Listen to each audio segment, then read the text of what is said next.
প্রিয় দর্শক, আপনারা যে যেখানে আছেন সকলকে প্রীতি ও শুভেচ্ছা জানিয়ে নিউ ইয়র্ক থেকে রতন তালুকদার লাইভ শুরু করছি। নির্বাচন হবে, নির্বাচন হবে না, এই নিয়ে এক ধরনের দোলাচলে আমাদের রাজনৈতিক অঙ্গন। কেউ বলছে হবে, কেউ বলছে হবে না। আমি বলি হবে, হয়তো ফেব্রুয়ারিতে নয়, নিকট ভবিষ্যতে। আবার হবে না ফেব্রুয়ারিতে, সেটিও উড়িয়ে দেওয়া যাচ্ছে না। প্রিয় দর্শক, বলছিলাম যে নির্বাচন নিয়ে দেশের মানুষের মাঝে যে উৎসাহ, উদ্দীপনা, সেটার একটাই কারণ, অন্তর্বর্তীকালীন সরকার থেকে মানুষ এখন রেহাই চায়। মানুষ দেখতে চায় নতুন সরকার, মানুষ চায় একটি নির্বাচিত প্রতিনিধিদের সমন্বয়ে জাতীয় সংসদ এবং সংখ্যাগরিষ্ঠ আসনে বিজয়ী রাজনৈতিক দলের নেতৃত্বে ভবিষ্যৎ সরকার। আপনাদেরকে একটি কথা বলতে চাই প্রথমেই, যে আমার যেটা মনে হচ্ছে যে এই অন্তর্বর্তীকালীন সরকারের নির্বাচন নিয়ে একদিকে যেমন প্রস্তুতির মহড়া, অন্যদিকে নির্বাচনের আগে বিভিন্নভাবে বিভিন্ন অজুহাতে এক ধরনের লুকোচুরি খেলার প্রক্রিয়া চলছে। মানুষ কিন্তু অসহায়, জনগণ অসহায়। জনগণ অবশ্য চিরদিনই অসহায়, বাংলাদেশের জনগণ। কারণ 54 বছরে বাংলাদেশের জনগণের মুক্তি মিলেনি। বাংলাদেশের জনগণ গণতন্ত্রকে প্রাতিষ্ঠানিক রূপ দিতে ব্যর্থ হয়েছে। জনগণের ভোটে নির্বাচিত রাজনৈতিক দলগুলির দেউলিয়াত্ব সেই ব্যর্থতার অন্যতম প্রধান কারণ। আপনারা জানেন, কদিন আগে একটি বিদেশি সংস্থা দিয়ে ইউনূস সরকারের পক্ষে একটি জরিপ প্রকাশ পায়। সেখানে বলা হয়েছিল যে অধিকাংশ মানুষ সরকারকে ক্ষমতায় দেখতে চায়। সে নিয়ে অনেক আলোচনা হয়েছে। এখন হঠাৎ করে নির্বাচনের তফসিল ঘোষণা হয়নি, নির্বাচন হবে হবে না এক ধরনের অনিশ্চয়তার মাঝে বাংলাদেশের প্রধান মিডিয়া, বিশেষ করে প্রিন্ট মিডিয়া, প্রথম আলো একটি জরিপ প্রকাশ করেছে গতকাল। আমার বোধগম্য হয় না যে এই জরিপের উদ্দেশ্য কি। নির্বাচনের আগে জরিপ হইতেই পারে, এটা 1 বছর আগেও জরিপ হতে পারে, কিন্তু তাই বলে একেবারে নির্বাচনের তফসিল ঘোষণা হয়নি একটি পত্রিকা হঠাৎ করে একটি জরিপ সামনে এনে রাজনীতির মাঠের আলোচনাকে এক ধরনের উষ্ণতায় ভরে দিয়েছে। প্রিয় দর্শক, আপনারা জানেন গতকাল একটি জরিপ প্রকাশ করেছে প্রথম আলো। প্রথম আলো কিন্তু নিজে জরিপ করেনি, সেই জরিপের উদ্যোক্তা। জরিপটি করেছে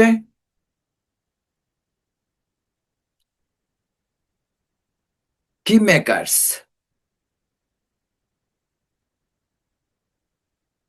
লিমিটেড নামে একটি বেসরকারি প্রতিষ্ঠান।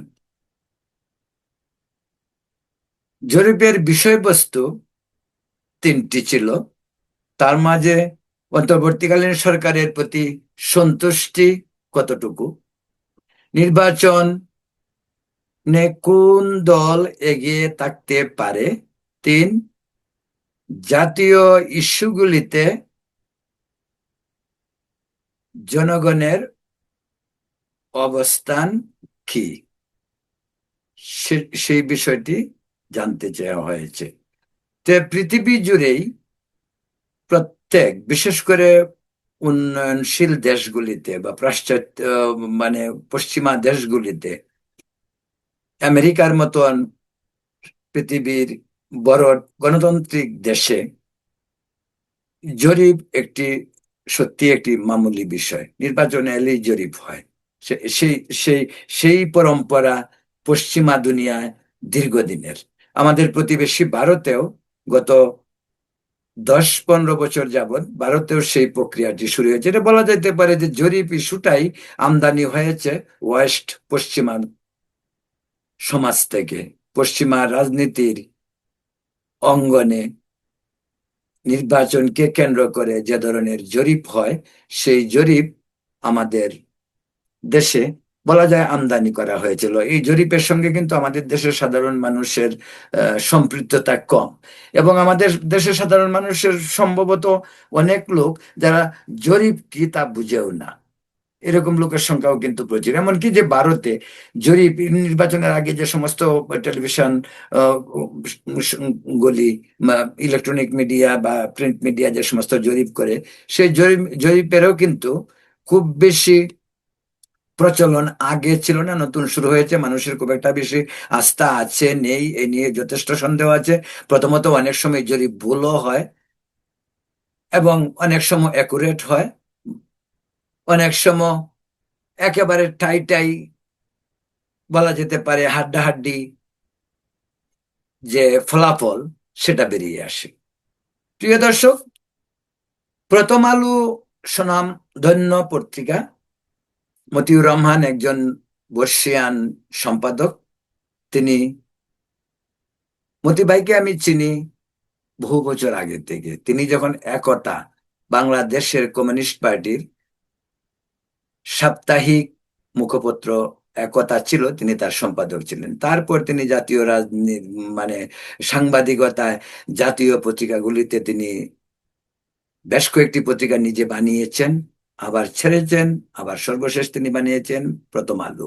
প্রথম আলো নিঃসন্দেহে অত্যন্ত ভালো পত্রিকা, সবচেয়ে বহুল প্রচারিত, এবং মান গুণে পত্রিকার প্রতি মানুষের আস্থা বিশ্বাস অনেক। পাশাপাশি পত্রিকার প্রতি বিরূপ মনোভাব বা মনোবৃত্তি যাই বলুন, সেটাও রয়েছে। কিন্তু আপনারা জানেন, শেখ হাসিনারও চক্ষুশূল ছিল প্রথম আলো, সেটা পরিষ্কার ছিল, সকলেই জানতো, জনগণও সেই বিষয়টা জানতো।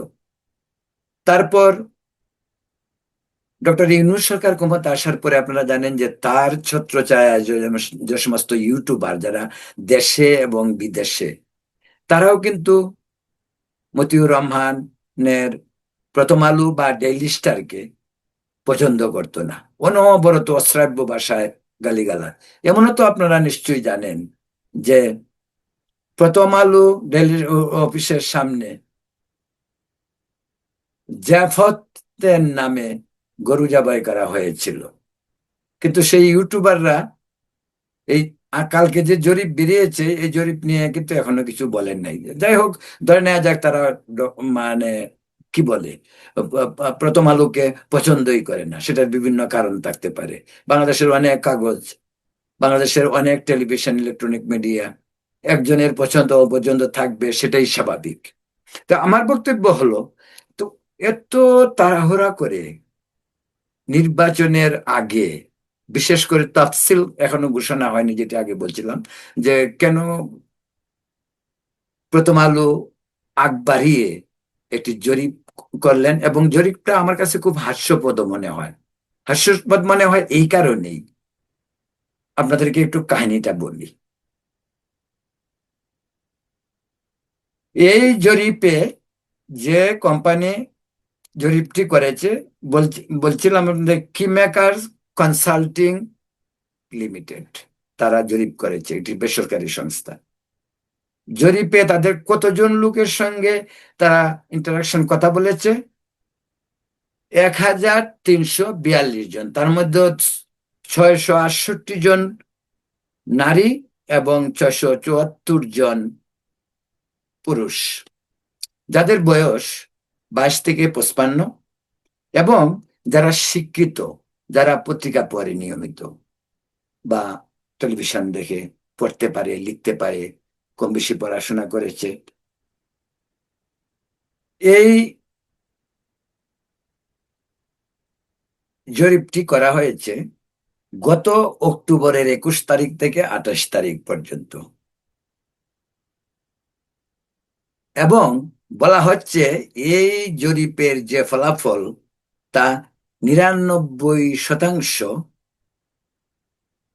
অথেন্টিক, বা 99% আপনি ধরে নিতে পারেন তারা 99%ই জরিপের ফলাফল একেবারেই বলা যায়, যেটা আগে বলছিলাম যে অ্যাকুরেট, আমি বাংলা শব্দটা পাচ্ছি না।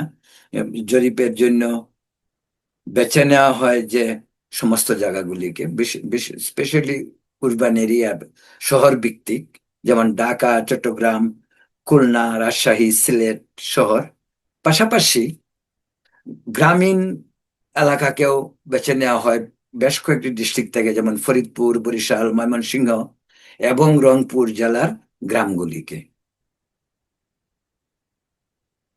প্রত্যেকের সঙ্গে, প্রত্যেক ভোটার বলবো এখানে আমি, প্রত্যেক, নিশ্চয়ই সবাই ভোটার, তারা ভোট দিবে, এই জন্য জরিপে অংশ নিয়েছে, যে একজনের সঙ্গে 40 মিনিট থেকে 45 মিনিট পর্যন্ত তাদের কথা হয়েছে। বিভিন্ন প্রশ্ন, প্রায় 50টি প্রশ্ন ছিল, তারা বিভিন্ন প্রশ্নের উত্তর দিয়েছে, এবং সেই প্রশ্নগুলির প্রেক্ষিতে বিভিন্ন ক্যাটাগরিতে বিভিন্ন রকম 1, 2, 3, 4 এরকম 50টির মাঝে কতটুকু সন্তুষ্ট, কতটুকু অসন্তুষ্ট, কাকে ভোট দিবেন, কাকে ভোট দিবেন না, এই ধরনের প্রশ্ন আর কি। কতটুকু নিরাপত্তা বোধ করছেন, এই এই এই এই এই প্রশ্ন, কার জনপ্রিয়তা বেশি, কে প্রধানমন্ত্রী হতে, কাকে দেখতে চান, আওয়ামী লীগকে নির্বাচনে দেখতে চান কি চান না, এই সমস্ত প্রশ্ন মিলিয়ে 50টি প্রশ্ন। তো এখন প্রশ্ন হলো, আমার প্রশ্ন হলো এটা, আমরা যারা আমেরিকায় থাকি, আমরা কিন্তু এগুলো দেখতে দেখতে অভ্যস্ত। অভ্যস্ত এই কারণেই, আমেরিকাতে এই জরিপ সিস্টেম চালু হয়েছে বহু বছর আগে থেকে, এবং আমরা সেই জরিপ দেখছি। আমেরিকাতে যেখানে জরিপ করা হয় 50,000 লোককে টার্গেট করে, 1 লক্ষ লোককে টার্গেট করে, 5 লক্ষ লোককে টার্গেট করে, এইরকম 1,000 লোক, 1300 লোক টার্গেট করে না। তা আমাদের প্রথম আলো টার্গেট করেছেন 1342 জনকে। 1342 জন যদি হয়, আমাদের প্রায় 13 কোটি ভোট, ভোটের সংখ্যা তো আমাদের 12 প্রায় 13 কোটি। তো 13 কোটি ভোটারের মাঝ থেকে 1342 জনকে যদি নির্বাচিত করা হয় জরিপে অংশ নেওয়ার জন্য, তাহলে কি হচ্ছে, 1 কোটি ভোটারের মাঝে 100 জন। 1 কোটি ভোটারের মাঝে 100 জন, আমি আবার বলছি, 1 কোটি ভোটার, তার থেকে মাত্র 100 জনকে এই জরিপে অংশ নেওয়ার সুযোগ দেওয়া হয়েছে। তাহলে যেখানে পাশ্চাত্যে, এমনকি আমাদের প্রতিবেশী ভারতের বিভিন্ন ইলেকট্রনিক এবং প্রিন্ট মিডিয়া যখন জরিপ করে, সেই জরিপে কমপক্ষে 5 লাখ থেকে এক 10 লাখ পর্যন্ত, 20 লাখ পর্যন্ত জরিপে অংশ নেয়। আর এই জরিপে অংশ নিয়েছে 1342 জন। এই 1342 জন আমাদের 13 কোটি লোকের ওপিনিয়ন দিয়ে দিল। 1300 লোকজনের মাঝে, এটা খুব মজার ঘটনা যে 1300 লোকজনের মাঝে বলে দিয়েছে যে এই সরকারকে সবচেয়ে কি, যেটা আমি মানে নোট করলাম, সেটা হলো কিছুটা সন্তুষ্ট, কতজন, কত পার্সেন্ট? 49%। আর সন্তোষ সরকারের প্রতি, এখন যে অন্তর্বর্তীকালীন সরকার যে যে দেশ চালাচ্ছে, তাদের প্রতি মানুষ কিছুটা সন্তুষ্ট 49%, এবং সন্তুষ্ট 5%। তো 5% আর 49%-এ হলো গিয়ে 54%। 54% অন্তর্বর্তীকালীন সরকারের প্রতি সন্তুষ্ট। সংখ্যাগরিষ্ঠ ভোটার বর্তমান সরকার দ্বারা নিয়ন্ত্রিত যে রাজনৈতিক পরিবেশ বা সরকারের সফলতা ব্যর্থতা সবকিছুর সঙ্গে মিলিয়ে তারা বলছে তারা সরকারের কার্যক্রমে সন্তুষ্ট। তার সংখ্যাটা কত? 54%। খুবই সন্তুষ্ট 49%, এবং সন্তুষ্ট 5%, 54%। 54% আমাদের 13 কোটি ভোটারের ওপিনিয়ন দিয়ে দেওয়া হলো সেখানে, এবং ওইটাই ফলাও করে প্রচার করা হচ্ছে। সেখানে বিভিন্ন আরো অনেক অনেক ইস্যু আসছে, আমি পর্যায়ক্রমে আপনাদেরকে বলছি যে সেখানে আরো অনেক ইস্যুকেই তারা অ্যাড করা হয়েছে, যে এটা কতটুকু যুক্তিযুক্ত এবং এটার প্রয়োজনটা কি ছিল, আমাদের কি এটা ডিমান্ড ছিল এখন? আর যদি তাই হইতো, প্রথম আলোর মতন একটি এত বড় পত্রিকাটি সময় নিয়ে, আর দীর্ঘ সময় নিয়ে অন্য কোনো বেসরকারি প্রতিষ্ঠানকে হায়ার না করে নিজেরাও তো এই উদ্যোগটি নিতে পারতো। 10,000, 50,000 লোকের মাঝে এটা তো প্রথম আলোর জন্য খুব কঠিন কাজ ছিল না। আমার জানা মতে প্রতিটি উপজেলায় প্রথম আলোর প্রতিনিধি রয়েছে। প্রথম আলোর প্রতিনিধি প্রতিটি জেলা থেকে 100-200 লোকের প্রশ্ন নিয়ে গেলে সেখান থেকে তারা উত্তর পাবে। তার প্রশ্ন তো 50টার দরকার ছিল না, প্রশ্ন তো 4-5টাই যথেষ্ট। আজকের যে বাংলাদেশ, সেই বাংলাদেশের মূল সমস্যা কি? সেই সমস্যা 5টা প্রশ্নই যথেষ্ট ছিল, যে এই সরকারের প্রতি আপনি কতটুকু সন্তুষ্ট, বা আপনি নির্বাচনে ভোট দিবেন কিনা, বা আপনি কাকে ভোট দিবেন। আওয়ামী লীগ কি নির্বাচনে অংশগ্রহণ করুক আপনি চান, বা পরবর্তী প্রধানমন্ত্রী কাকে চান? বা এমন হইতে পারে যে এই নির্বাচন হবে কি হবে না আপনি কতটুক নিশ্চিত? 5-6টা প্রশ্নই যথেষ্ট ছিল, এত কমপ্লিকেটেড করার দরকার ছিল না। এগুলি কমপ্লিকেটেড করে কারণটা কি? কারণটা একটা কারণ আমার কাছে যেটা মনে হচ্ছে, আপনি যদি ওভারঅল পুরো, আমি পুরা জরিপটা পড়েছি আমার হাতেই, পুরা জরিপের যে নোটগুলি আমার হাতেই আছে। আপনার খুব তীক্ষ্ণভাবে, অত্যন্ত চতুরভাবে এই জরিপটা করা হয়েছে। আমি জানি না কাকে খুশি করার জন্য, আমি জানি কাকে খুশি করার জন্য, আমি বলছি পরে। কিন্তু এই জরিপে যদি ওভারঅল, যদি এক কথায় আপনি আমাকে প্রশ্ন করেন যে ভাই এই জরিপটার উদ্দেশ্যটা কি, বা এই জরিপটা কাকে ইঙ্গিত বা কাকে ইসে করা হয়েছে, কার জন্য করা হয়েছে? আসলে এই জরিপটি জনগণের জন্য করা হয়নি।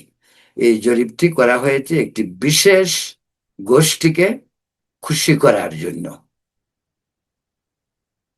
এবং এই জরিপে আপনি দেখবেন তারেক রহমানকেও খুশি করা হয়েছে, উনাকে নাকি অনেক লোক, বেশিরভাগ লোক উনাকে প্রধানমন্ত্রী দেখতে চায়। জামাতকে খুশি করা হয়েছে কি, যেখানে জামাতের ভোট ছিল 7%, এটা দেখানো হয়েছে জামাতকে 28% লোকে ভোট দিবে। তো এই ভোট আরো বাড়তে পারে, জামাত তো আশা হবে, আশা এগিয়ে যাবে, জামাত খেপবে না। আওয়ামী লীগকেও খুশি করা হয়েছে। কিভাবে? আওয়ামী লীগ ইলেকশনে আসবে আসবে না, কিভাবে আসবে, এই নিয়েও কিন্তু প্রশ্ন তুলেছে। এবং উনি ওনাদের জরিপে যেটা দেখানো হয়েছে সেটা হলো কি, যে বেশিরভাগ লোক আওয়ামী লীগ নির্বাচনে অংশ নিক, আসুক, সেটাই বলা হয়েছে। তাহলে কি হলো? আওয়ামী লীগও খুশি। আর নাম্বার ওয়ান খুশি যে, সে হলো অন্তর্বর্তীকালীন সরকার। তারা হলো জনগণ সন্তুষ্ট তাদের। বাংলাদেশের জনগণ যে এখন ইউনূস সরকারের বিরুদ্ধে বলতে গেলে প্রায় অধিকাংশ মানুষেরই যে আশাভঙ্গ হয়েছে সেটা দিনের আলোর মতো স্পষ্ট। সরকারের ব্যর্থতা সফলতা থাকবেই, কিন্তু পারিপার্শ্বিক এই মব, এই দ্রব্যমূল্যের ঊর্ধ্বগতি, এই বিদেশিদেরকে টানাটুনি করে এনে আমাদের বন্দর দিয়ে দেয়া, করিডোর দিয়ে দেয়া, বা এই যে ছল ছাতুরি চলছে রাজনীতি নিয়ে ক্ষমতায় দীর্ঘদিন থাকার জন্য, সেটা জনগণ সব পরিষ্কার বুঝে। এবং এই পরিপ্রেক্ষিতে যখন ডক্টর ইউনূস সরকারের জনপ্রিয়তা নিম্নগামী, নিচের দিকে যাচ্ছে, সেখানে প্রথম আলো সেটাকে উপরের দিকে তোলার একটা চেষ্টা করলেন। তার অর্থ দাঁড়ালো কি, ডক্টর ইউনূসের অন্তর্বর্তীকালীন সরকারও খুশি। তো এখন যদি কেউ বলে, বা ইউনূস সরকার যদি বলে আমাদের এত জনপ্রিয়তা, তার আমাদের এখন ইলেকশন দেওয়ার দরকারটা কি? ইলেকশন হোক না, আরো 2-3 বছর পরে হোক, আমরা আরো কাজ করি, জনগণের একেবারে সেবা করতে করতে আমরা একেবারে দেশটাকে উতলা করে দিই। ডক্টর ইউনূস মাঝে মাঝে বলেন না যে এমন ভাবে আমরা একটি পরিবার, এমন ভাবে এমন দেশ হবে, এখানে আমরা কাঁধে কাঁধ মিলিয়ে হাতে হাত মিলিয়ে কাজ করব, আমরা দেশটাকে একেবারে সিঙ্গাপুর বানিয়ে ফেলবো। এমন নির্বাচন হবে যে নির্বাচনের আগে কোনোদিন হয়নি। ডক্টর ইউনূস সাহেব অনেক কথাই বলেন। তো এই জরিপে কি পাওয়া গেল? পাওয়া গেল সকলকে খুশি করার একটা প্রবণতা। আর 1 নম্বরে একজনকে রাখা হলো, সেটা হলো বর্তমান সরকারের প্রতি মানুষের আস্থা আছে। তো এই যদি অবস্থা হয়, এখানে আরেকটি বিষয় অত্যন্ত ইসে বলা যেতে পারে যে মানুষকে যখন প্রশ্ন করা হয়, যেভাবে মানুষকে প্রশ্ন করা হয়েছে, সেই প্রশ্নের উত্তর বাংলাদেশের আজকের আর্থসামাজিক রাজনৈতিক অবস্থার প্রেক্ষাপটে কেউ সঠিক কথাটি বলে, মানুষ তো এমনি ভয়ে কম্পমান। আওয়ামী মাইন্ডের যারা, তারা তো দৌড়ের উপর আছে। বিএনপি চাঁদাবাজি নিয়ে ব্যস্ত, এবং এইটাই বিএনপি কে শো করানোর চেষ্টা হচ্ছে যে বিএনপি কি করছে, অপকর্ম, চাঁদাবাজি সমস্ত। জামাত তলে তলে কাজ করতেছে, সুসংগঠিত জামাত। আমি মনে করি যে বাংলাদেশের রাজনীতির ইতিহাসে কোনো রাজনৈতিক দল যদি নীরবে নীরবে এই এই এত এত উপরে উঠতে পারে, সেটা একটা দৃষ্টান্ত হতে পারে। শেখ হাসিনার আমলে বিএনপি আন্দোলন করে, যে জামাত কি বসেছিল? নিশ্চয়ই বসেছিল না। জামাত ঠিকঠাক তার কাজ করেছে। এবং আজকাল যদি জামাতের কথাও শুনেন, সেই মুক্তিযুদ্ধ থেকে শুরু করে সবকিছুতে ও জামাতের অনেকে উল্টাপাল্টা কথা বলছে মুক্তিযুদ্ধের প্রসঙ্গে, কিন্তু তারা কিন্তু তাদের বক্তব্যে কিন্তু কোনো নড়চড় নেই। তারা বলছে আমরা এটা করব, তারা বলছে আমরা ওইটা করব। আপনার ভাবা যায় যে জামাত 300 আসনে তাদের মনোনয়ন রেডি। এমনকি আগেও বলছি, সংখ্যালঘু সম্প্রদায়ের মাঝেও ভাগ বসানোর জন্য তারা আপ্রাণ চেষ্টা করছে। জামাতে ইসলামীর সনাতন শাখা পর্যন্ত তারা করেছে। তো এটা ইস্যু না। তো প্রিয় দর্শক, আমি প্রথম আলোর যে জরিপ, এই জরিপ দেখে আমি অবাক হয়েছি। আমি সেটাই বলছি যে জরিপ তো আমরা বিশ্বব্যাপী জরিপ দেখি, যেখানে থেকে জরিপের জন্ম সেই দেশেই তো আমরা বসবাস করি। আমি সেখানে দেখছি প্রতিটি ইলেকশনে, এটা হোক প্রেসিডেন্ট ইলেকশন, হোক গভর্নর ইলেকশন, হোক সিনেটর ইলেকশন, হোক কংগ্রেসম্যান ইলেকশন, হোক মেয়রেল ইলেকশন। আমরা তো কদিন আগেই আমরা মেয়র ইলেকশন দেখলাম আমাদের নিউ ইয়র্ক সিটি। জোরহান মামদানি প্রথম মুসলিম মেয়র নির্বাচিত হলেন। জরিপ যেটা হয়েছিল, জরিপটা একদম কারেক্ট। অনেক সময় জরিপ ইনকারেক্টও হয়, যেমন ট্রাম্পের সময়, ট্রাম্পের প্রথম আমলে হিলারি ক্লিন্টন পাশ করবে বা কমলা হ্যারিস এগিয়ে ছিল, তারপর দেখা গেল কি ট্রাম্প ট্রাম্প পাশ করেছে। তো এটা হইতেই পারে। ভারতেও একই অবস্থা বিভিন্ন সময়, যে জরিপ, সেই জরিপ, যেমন গত জরিপটাই, ওরা বিজেপি বলেছিল যে তারা 400 পার করবে, সেখানে তারা সংখ্যাগরিষ্ঠ আসনও পায়নি, তাদেরকে কোয়ালিশন করে গভর্নমেন্ট করতে হয়েছে।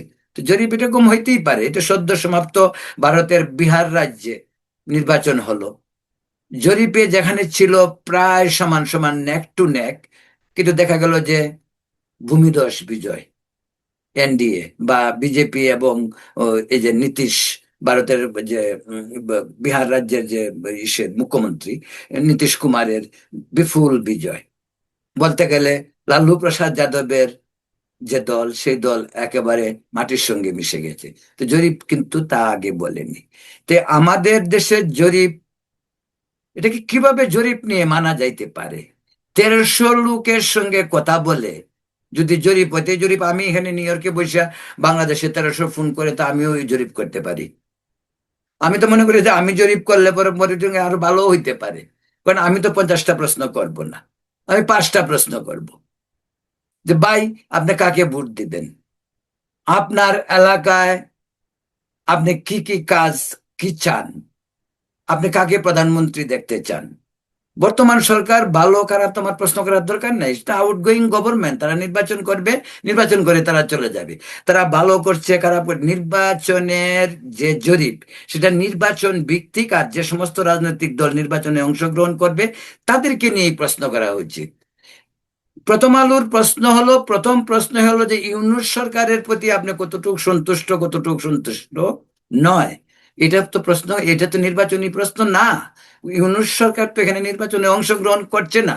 ইউনূস সরকার সিম্পলি তার নির্বাচন কমিশন দিয়ে একটি নির্বাচন করার পরিকল্পনা করছে, এবং নির্বাচন কমিশন সেই নির্বাচনটি পরিচালনা করে জাতিকে উপহার দেবে। তাই এই জরিপে ইউনূস সরকার ভালো, ইউনূস সরকার খারাপ, ইউনূস সরকার কতটুকু ভালো করেছে, কতটুকু খারাপ করেছে, এই প্রশ্ন তো এখানে এই জরিপে আসে না। এই জরিপ তো নির্বাচন সম্পর্কিত জরিপ। এই জরিপে প্রশ্ন উঠবে, তারেক রহমানকে কি চান প্রধানমন্ত্রী হিসাবে, নাকি ডক্টর শফিকুর রহমান রে চান প্রধানমন্ত্রী হিসাবে, নাকি আওয়ামী লীগের কাউকে চান, নাকি জাতীয় পার্টির কাউকে চান, নাকি এনসিপির কাউকে চান? প্রশ্ন ওইটা হইতে পারে। আপনি কাকে ভোট দিবেন? আওয়ামী লীগ, বিএনপি, জামাত, কাকে ভোট দিবেন? এনসিপি যদি আওয়ামী লীগ ইলেকশন করে, বা জাতীয় পার্টি? প্রশ্নটা এরকম হইতে পারে। বা আপনার এলাকার জন্য আপনার কি দাবি? 300 আসনে একজন মানুষকে, ভোটারকে প্রশ্ন করা হলে স্বাভাবিকভাবে এই প্রশ্নটা করা যাইতে পারে যে আপনার প্রত্যাশাকে কি চান, আপনার যে জাতীয় সংসদ সদস্য নির্বাচিত হবেন, যাকে আপনি ভোট দেবেন, তার কাছ থেকে আপনি কি চান? এটা একটা ভ্যালিড প্রশ্ন হইতে পারে। আপনি কাকে প্রধানমন্ত্রীর মুখ দেখতে চান? কোন দল আপনার মনে হয় জিতবে? যাক, আমার কাছে অনেকাংশেই প্রথম আলোর এই জরিপকে বলে না ধান বানতে শিবের গীত, এটা অনেকটা ধান বানতে শিবের গীত। আর কয়েকজনকে খুশি করার জন্য, এই যে বললাম যে কয়েকজনের এরকম অনেকটা হলুদের মতোই হয়েছে। হলুদ যেমন সব তরকারিতে দিতে হয়, এরকম এই এই জরিপের মাধ্যমে ইউনূস খুশি, তারেক রহমান খুশি, আওয়ামী লীগ খুশি, জামাত খুশি, সব খুশি। এখন আগেই বলছি, এখন যদি ইউনূস সরকারি, তত্ত্বাবধায়ক সরকারি মানে ভালো হয়, একেবারে আমরা বিশাল সন্তুষ্টি প্রকাশ করছি, তাহলে নির্বাচনটার দরকারটা কি, আর এই জরিপের এই দরকারটা কি ছিল? তো এই জরিপটা এরকম হইতে পারতো যে এই সরকারকে চান, চান না, এটাও একটা হইতে পারতো। এখানে নির্বাচনের প্রশ্নই আসে না। যেহেতু নির্বাচন পূর্ব এই জরিপ, সেহেতু জরিপের সবগুলি প্রশ্ন হওয়া উচিত ছিল নির্বাচন সম্পর্কিত। এমনকি নির্বাচন কমিশন নিয়ে পর্যন্ত জনগণের কাছে প্রশ্ন করা যেত যে এই যে নির্বাচন কমিশন নির্বাচন করবে, তাদের উপর কি আপনাদের আস্থা আছে? এই প্রশ্নটা করা যেতে পারত। প্রশ্ন তোর অন্তর্বর্তীকালীন সরকারকে নয়, এখন নির্বাচন কমিশনকে এই প্রশ্ন করা যেতে পারে যে দেশের আইন শৃঙ্খলা অবনতি, এই প্রেক্ষিতে এই নির্বাচনের ফলাফল বা নির্বাচন কমিশনের যে প্রতি যে মানুষের আস্থা থাকে, সেই আস্থাটা কি আপনাদের আছে কিনা? প্রিয় দর্শক, আমার কাছে সবকিছু মিলিয়ে প্রথম আলোর মতন একটি দৈনিক পত্রিকার যে জরিপ, আমার কাছে সেটা মনে হয়েছে এক ধরনের হলুদ সাংবাদিকতা। এটা সাংবাদিকতার অর্থে বা সাংবাদিকতার ডিজাইনে এই বিষয়টা একেবারেই পড়ে না। 13 কোটি ভোটারের নির্বাচনে 1300 লোকের জনমত নিয়ে জরিপ হইতে পারে না। এটা হতে পারে কতিপয় কর্তৃপক্ষকে খুশি করার ধান্দাবাজি এবং এক ধরনের বাটপারিও বলা চলে। প্রিয় দর্শক, এ পর্যন্তই। আপনারা ভালো থাকুন, সুস্থ থাকুন এবং শান্তিতে থাকুন। শুভরাত্রি, নিউ ইয়র্ক থেকে।